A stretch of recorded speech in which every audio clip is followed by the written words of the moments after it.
I'm ranking the worst mistakes in spades, so you never have to do them again. Like this one, why would you ever lead an ace to the nil-bit computer? Stop it. Let's start with a holy trifecta of beginning spades players' mistakes. The first one, very classic, is leading aces like hot potatoes. If you just always lead your ace as quick as possible, you lose that opportunity of having someone else lead that suit. Your partner plays low, and then the third person plays high. And when you then play the ace, you get the opponent to waste one of their higher cards. I think it's less annoying than other points on this list, because it's a subtle loss, and you just feel like you can play on with it.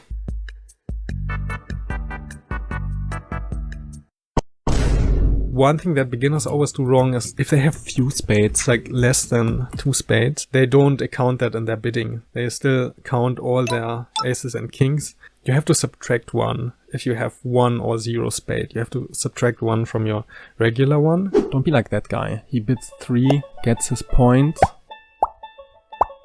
No spades whatsoever. Excuse me, I have to go. And makes me look like the bad guy for not getting points for my 4 spades. Traitor.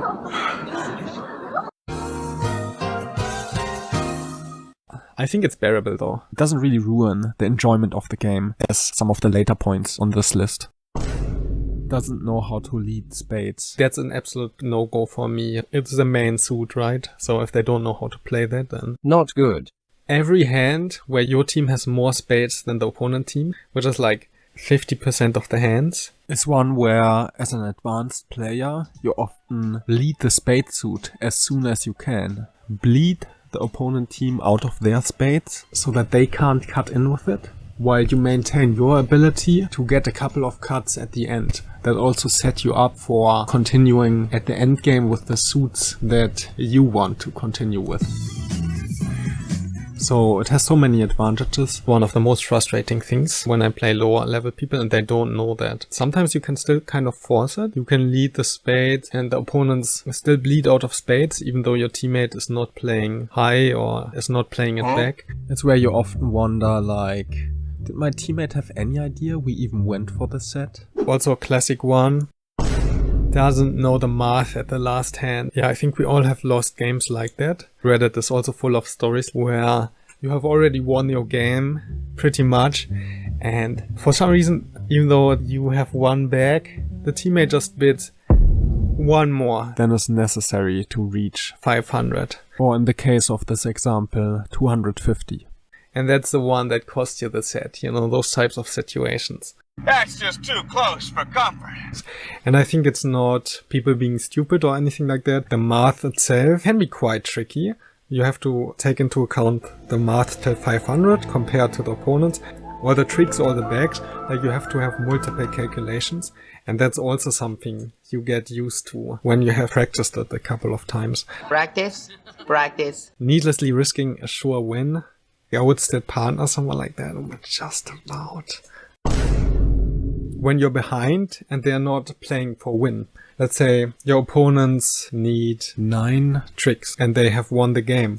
Normally you would bid till 11 total tricks and the only option to not lose the game is to set them.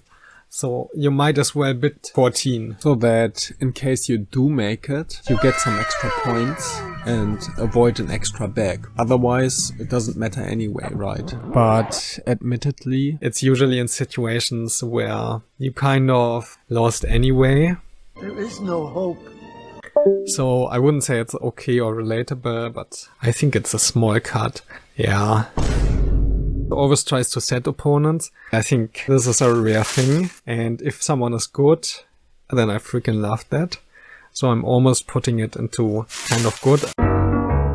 Nah, it's not good to always try to set the opponent. That's too much of an extreme. Bags. Being overly aggressive is usually something that is adjustable. There's much worse mistakes.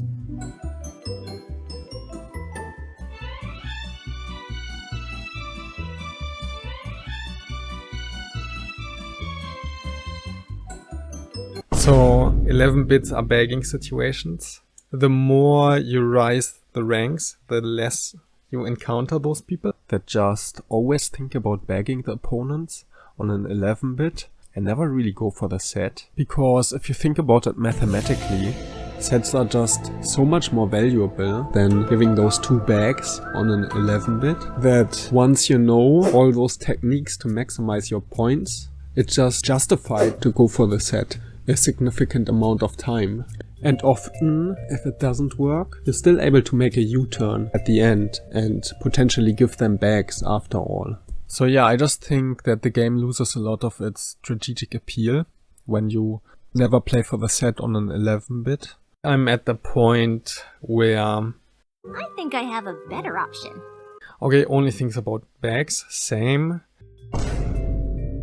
When the opponent leads a suit at the start, they usually mean, okay, I have some strength back in that suit, and some teammates just kind of ignore that and lead to the suits that the opponents have played. Like, I don't know with how the play has went, what he expects his King of Diamond to achieve here. It's obviously gonna get cut, right? It's annoying and sometimes it goes really bad. It's among here. Don't know lead conventions. This is a broad one. You know, they underlead the king and finesse themselves. Or they lead a suit and there's just nothing behind. They bring you to waste your king in 3rd position and don't have a queen or anything to back up. Long live the king. It's around here. Can't count, no sense of distribution. This is really high standards. Some people get upset if people can't count. But that's an advanced skill. You have to have really put effort and dedication into the game to be able to count, especially multiple suits. It's a good thing if you want to enjoy spades and want to learn and master the game. At least count the spade suit. Yeah, I think it's just relatable. I've tried making charts like that to habituate the relevant number sequences, but as of now I can still only count at most 2 suits. Overbits and underbits, I think this is quite annoying. Would I partner someone who overbits and underbits? No, it's usually someone who hasn't got a full grasp of the game.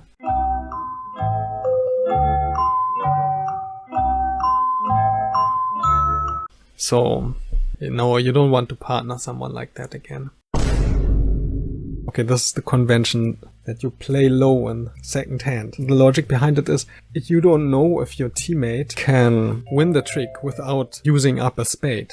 This is also one that really good players sometimes disregard. Because if you have spades and you can finally cut in, if you had a singleton, then you're just tempted to do it and get your point. It's just human nature. Especially if it's a fragile point, maybe you don't have many spades and this is the moment kind of thing. And it's annoying because, as with so many aspects of this list, it's those tiny differences that it often takes. That one spade that we needed for the set. Oh, you took my king trick with your freaking spade. But it's also kind of a small cut. So here's a cleaned up version of it. There's a lot of other mistakes that I could include in the list. Like, if you want to see that, thank you for watching.